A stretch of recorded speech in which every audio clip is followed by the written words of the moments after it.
So are we happy as a society that people who avoid paying their taxes and take loads of money offshore, is that a moral way to behave? Do we need to have a taxation system which tries to stop that happening?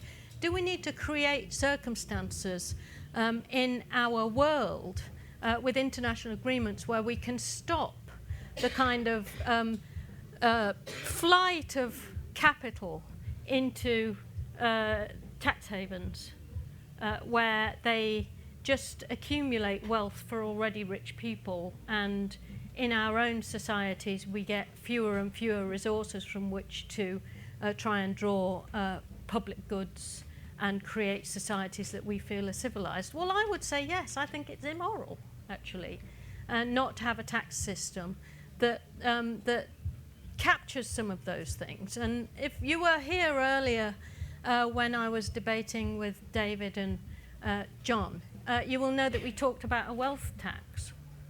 I think it's increasingly obvious that we have to have a wealth tax, and a global wealth tax will be the best thing to do, because if you have one just based on one particular country, it's very easy for people to avoid it.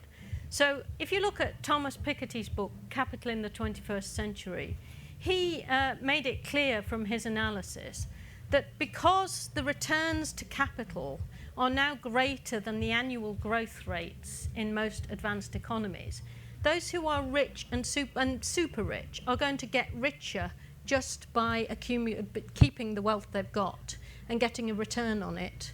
And there's going to be an ever-increasing concentration of wealth amongst fewer and fewer people at the very top.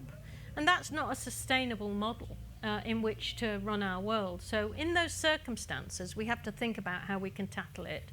And wealth taxes and international agreements to cut down and make transparency compulsory in so-called tax havens are really, really important.